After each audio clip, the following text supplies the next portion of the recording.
venu dans ce monde pour abolir la loi, mais je suis venu dans ce monde. Mesdames, Messieurs, bonjour, bonsoir. Ravi nous sommes de vous avoir comme téléspectateurs. Nous sommes sur Don Bosco TV et nous sommes à Mbouman. Lorsqu'on parle de Don Bosco, on parle de la congrégation salésienne. On parle également des activités au Cameroun. Alors, quoi de mieux d'avoir l'homme par qui le bonheur arrivera désormais? C'est avec lui que nous allons passer ce bout de temps ensemble. Il est le provincial, ou alors, j'ai envie de dire, le supérieur provincial de la vice-province ATE. Le père est avec nous. Bonjour le père Alphonse. Bonjour Prince. Comment allez-vous? Ça va très bien. Voilà. Lorsqu'on parle de Don Bosco, on parle des Salésiens. C'est une histoire ancienne. Et au Cameroun, c'était vers la fin des années 2000, on va dire 1980, 82, les années 1992, et plus précisément à Yaoundé, à Ebolova. De quoi s'agit-il exactement? Il s'agit de cette présence de membres de l'Église, hommes et femmes aujourd'hui, qui veulent faire continuer le rêve de Don Bosco, ce rêve qu'il a fait lorsqu'il était tout petit. Vous avez parlé des années 80, mais à vrai dire, c'est en 1979 que les Salésiens de la province de Paris arrivent à Lablé, à Bafia. Donc aujourd'hui, nous n'avons plus cette œuvre, mais elle aurait été la première présence salésienne au Cameroun. Et maintenant, la plus ancienne, comme vous l'avez dit, c'est Ebolova. Donc ce sont des missionnaires européens, africains, américains, qui croient qu'au nom de l'Église, au nom de la société, il faut tout parier pour les jeunes, surtout les plus défavorisés. Et c'est ce rêve que nous essayons de réaliser depuis ces 30 ans. Alors, mon père, lorsque vous parlez de missionnaires, c'est donc quoi? C'est quoi pratiquement donc? C'est quoi concrètement donc la mission des Salésiens au Cameroun? La mission des Salésiens au Cameroun est pratiquement la même qu'on essaye de réaliser dans le monde, tous les 14 000 Salésiens qui existent aujourd'hui. Elle s'articule en deux axes. Le premier, c'est celui de l'éducation pour pouvoir former les citoyens dont a besoin notre pays, dont ont besoin tous nos pays, toutes nos nations. Et l'évangélisation, c'est-à-dire la formation chrétienne, la formation religieuse pour former les croyants, les pierres vivantes de l'Église. Voilà. Alors, c'est tellement vaste. Comment est-ce qu'on fait pour appartenir à cette congrégation, mon père? Comme plusieurs congrégations de l'Église, il s'agit d'être un jeune chrétien et d'autres aussi sont des filles qui veulent rejoindre les branches féminines. Autrefois, on disait qu'il fallait les 3 S. C'était les 3 conditions pour discerner une vocation. S comme la science, parce qu'il faut faire des études, se préparer à cette mission. S comme la santé, parce que c'est très dur, c'est très exigeant et il y a des maladies dans l'Église qui ne permettent pas d'être consacré, d'être prêtre, la santé. Et cela signifie aussi être fort, être capable de vivre cette vie. Et la sainteté aussi, qui signifie qu'il faut se former à un code de conduite parce qu'on est éducateur, donc il faut travailler son comportement, il faut se faire accompagner par les autres. Ici au Cameroun et dans la sous-région, nous demandons des jeunes qui sont titulaires du bac ou de l'un de ses équivalents et qui soient aussi âgés de moins de 24 ans pour pouvoir commencer les 10 ans de formation pour devenir salésien de Don Bosco. Alors, ça c'est tellement bien dit, parce qu'on a parfois l'impression forcément il faut être prêtre ou forcément religieux. Et lorsqu'on n'est pas religieux, on n'est pas prêtre, est-ce qu'il n'y a pas des coopérants? On a envie de dire ça comme ça, entre guillemets, mon père. Voilà, justement, votre question est pertinente parce que dans les langues nationales, on a tendance à dire « mon fils va chez les prêtres ». Mais chez les Salésiens de Don Bosco, il y a justement ces deux visages. Le visage des laïcs consacrés qu'on appelle les frères ou encore coadjuteurs et les prêtres qu'on connaît déjà mais qui sont avant tout tous salésiens au même niveau, même promesse, même vœu, même style de vie. Mais justement, votre question nous ramène à l'histoire même de la congrégation salésienne ou plutôt de la société de Saint-François de Sales. Don Bosco a voulu que nous soyons une société. C'est pourquoi vous me voyez habillé normalement parce que ce sont des hommes et des femmes consacrés et aussi des chrétiens. Des musulmans même, tous ceux qui pensent qu'ils peuvent faire quelque chose pour la jeunesse. Et le mot que Don Bosco utilisait, c'était coadjuteur, c'est-à-dire celui qui aide. Alors les parents d'élèves peuvent aussi avoir un cœur salésien. Les enseignants peuvent être des Salésiens, mais vous avez parlé de coopérants, je dirais plutôt coopérateurs. Il y a des laïcs aujourd'hui au Cameroun, en Guinée équatoriale et dans tous nos pays qui font une promesse au terme d'une formation de quelques années pour, en quelque sorte, être aussi des éducateurs à la manière de Don Bosco, tout en restant des laïcs mariés, des enseignants ou des personnes de la société. Il y a plus de 10 ans aujourd'hui, de regretter mémoire, Jean-Baptiste Béraud, le père, a lancé le groupe de journalistes de Saint-François-des-Salles. Et nous avions, à la lumière du jour, on pensait à une unité, on va dire ça comme ça, télévisible au Cameroun ou alors audiovisible au Cameroun. Est-ce qu'on peut revenir sur ces points au niveau de la communication chez les Salésiens au Cameroun? Si nous nous appelons Salésiens de Don Bosco, c'est justement parce que Don Bosco a voulu nous donner comme modèle Saint-François de Sales, qui est un peu le saint patron des journalistes. Et justement, le père Jean-Baptiste Béraud, qui est déjà dans la maison du père, a pris très au sérieux le projet du tout premier provincial, Monseigneur Miguel Ángel Olaveri, qui est actuellement évêque de Pointe-Noire, qui a voulu que Don Bosco soit fidèle à ce nom que nous portons Salésiens et d'être dans la communication. Communication peut signifier la communication normale de toute institution qui se veut sérieuse aujourd'hui, mais cela signifie aussi utiliser les véhicules que nous avons dans la société pour transporter les deux messages que nous avons, c'est-à-dire celui de l'éducation et celui de l'évangélisation. Alors je me souviens que dans les années 2000, effectivement, on a acquis du matériel, on a même construit cette maison en pensant qu'une partie serait dédiée d'abord à la production de matériel audio, visuel et peut-être même plus tard des maîtres. Mais peut-être cela a été dévié plutôt du côté des Bolova. C'est là-bas que le projet s'est concrétisé. Et ici, le studio de production a essayé, mais il battait un peu de l'aile. Je pense que c'est un projet que le centre de Mimboman est en train de raviver aujourd'hui. Donc je crois que cela nous ramène un peu au rêve initial du tout premier provincial et du père Jean-Baptiste Béraud. Voilà mon père, entouré donc de toute cette grosse équipe professionnelle. Je vois vous rebondissez, c'est une très bonne chose. Question de savoir aussi, lorsqu'on parle globalement, on peut revenir sur certains détails de vos actions concrètes au Cameroun. Et Bolova, Yaoundé, vous avez parlé de Bafia. S'il fallait faire le point. S'il faut faire le point, je crois que beaucoup connaissent Don Bosco grâce au sport, à la musique, à la formation technique et professionnelle que nous donnons. Et aujourd'hui, nous faisons partie d'une grande association panafricaine qui s'appelle Boscotech Africa. Parce que les Salésiens au Cameroun, dans la sous-région et dans toute l'Afrique, nous aimerions marquer notre présence dans l'Église à travers la préparation des jeunes au métier. Vous savez que la question du travail fait partie des plus grands défis de toutes nos nations et même des pays développés. Donc, pouvoir préparer des jeunes à gagner honnêtement leur vie, je crois que si on le fait, on aura déjà réalisé le rêve que Don Bosco a eu lorsqu'il était tout petit. Donc, pour vous citer, nous avons par exemple des centres professionnels. Ici à Mimboman, nous en avons un. Nous avons aussi des collèges d'enseignement technique. Nous avons des centres de jeunes qui sont plutôt comme des centres de loisirs, de socialisation pour que les jeunes grandissent dans un cadre positif.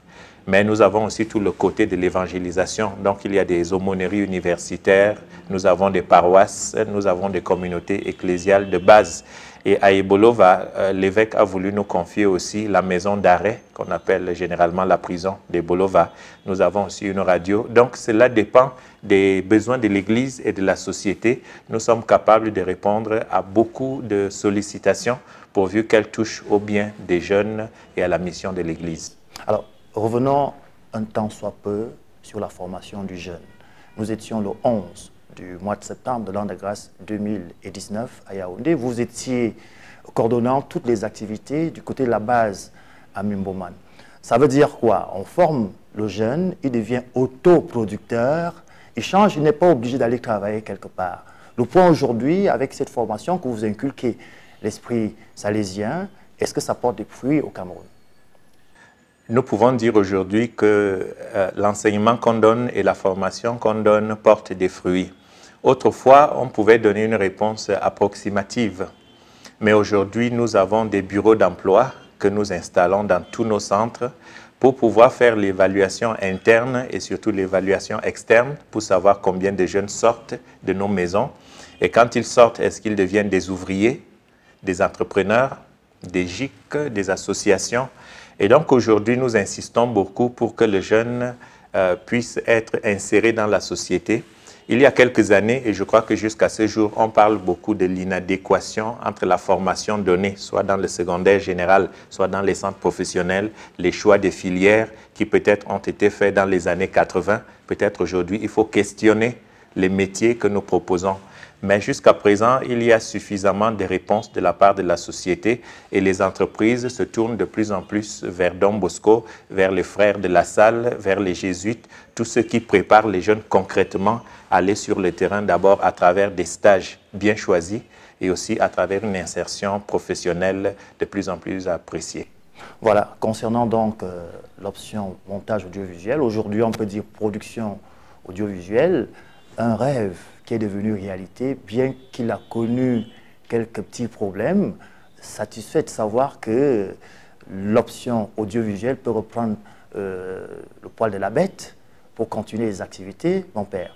Je pense que Mimboman, après avoir été très admiré, très connu, grâce aux travaux à la filière du bois, disons, il y a eu des gens qui ont cru en Mimboman grâce à l'informatique.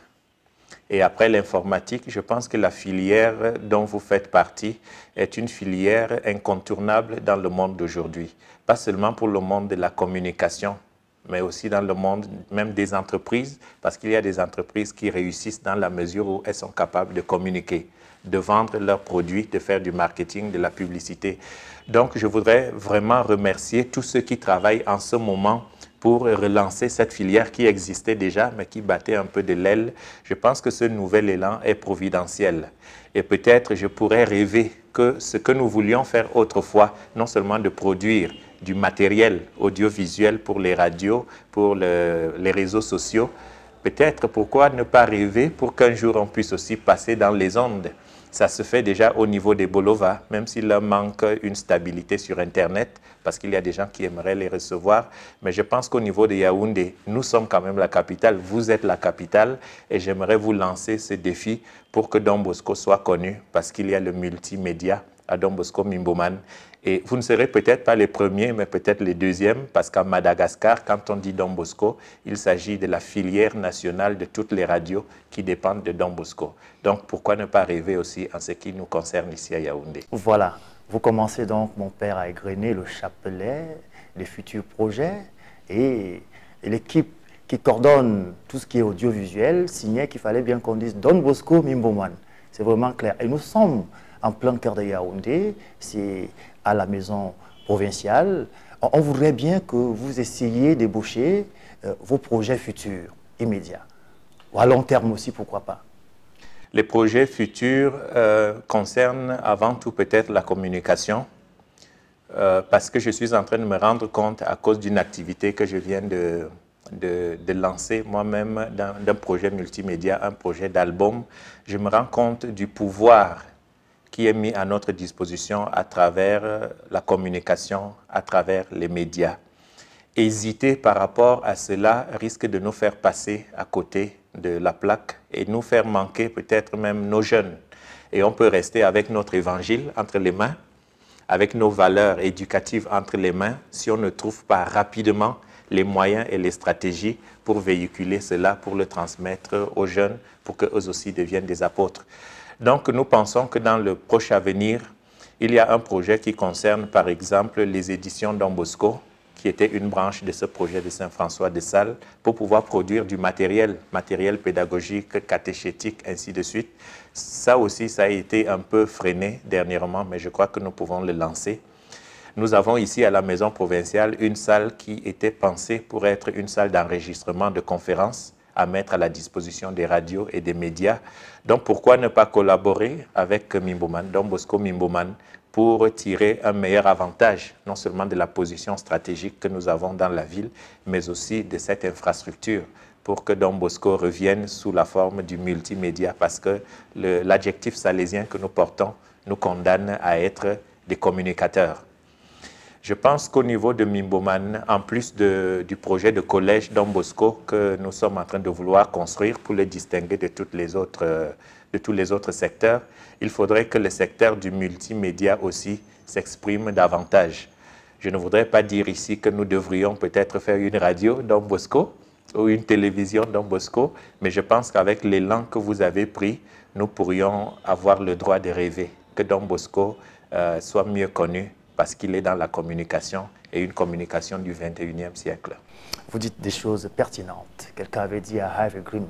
L'autre a dit Voilà. « Yes, we can ». Yes, we can. Donc, il n'était pas seul, nous étions ensemble. C'est la force d'ensemble qui fera des très bonnes choses. Maintenant, puisqu'on s'achemine vers la fin, mon père, est-ce que vous avez des coups de cœur, les mains tendues, des doléances face à nous maintenant? Je crois que le coup de cœur que j'aurai est dans deux directions. La première direction concerne vous qui êtes les protagonistes de Don Bosco aujourd'hui. J'avais écrit une chanson en 1988, une chanson qui est d'ailleurs connue, qui dit vers la fin du refrain « Don Bosco, chez nous, Don Bosco, c'est nous ». On ne parlera pas de Don Bosco en continuant de parler des Italiens, missionnaires, des Malgaches. Ils peuvent toujours venir, mais Don Bosco, c'est vous et moi. Donc, à chaque fois que vous vendez positivement l'histoire de Don Bosco, son visage, son savoir-faire, je crois que c'est Don Bosco qui devient camerounais, qui devient africain. Donc, je vous lance ce coup de cœur pour sentir que c'est votre chose et il est très important de faire briller Don Bosco parce que le jeune Camerounais a besoin de Don Bosco, l'Église du Cameroun aussi. Et le deuxième coup de cœur s'adresse à tous ceux qui nous écoutent en ce moment. Autrefois, on disait que tout venait de l'Italie, de la France, de l'Espagne, mais aujourd'hui, il y a même à Mimboman des jeunes qui vont à l'école parce qu'il y a quelqu'un qui a dit « je vais donner 50 000 francs » pour qu'un enfant paye ses frais scolaires. Moi, je vais donner des cahiers. Moi, je suis entraîneur de basket ou de volley. Je vais aller donner un coup de main à Mimboman. Donc, c'est toujours attaché au premier message. Mon deuxième coup de cœur, c'est de dire Don Bosco a besoin de tout le monde. Besoin des évêques, des prêtres, des parents d'élèves, des ministères de tutelle. Don Bosco a besoin de chacun de nous pour accorder une chance à nos enfants parce qu'ils sont le présent et l'avenir, aussi bien de l'Église que de la société. Merci mon père de nous avoir accueillis chez vous, chez nous. Merci beaucoup et bonne chance à Don Bosco Mimboman. Voilà, chers téléspectateurs, stop et fin dans notre entretien. Nous sommes sur Don Bosco TV, Mimboman. J'ai envie de dire merci à toute l'équipe. Je serai très heureux de vous retrouver très bientôt sur les mêmes ondes. Bye bye. Oh mon père, ça va assurer. Ah bon? Oui, là, ça coulait. Je devais bavarder davantage. Non, vous avez dit ce qu'il fallait savoir. Ah d'accord. Sinon je commence l'homélie. Parce que Dieu a dit que... Dis non, laissez le côté là.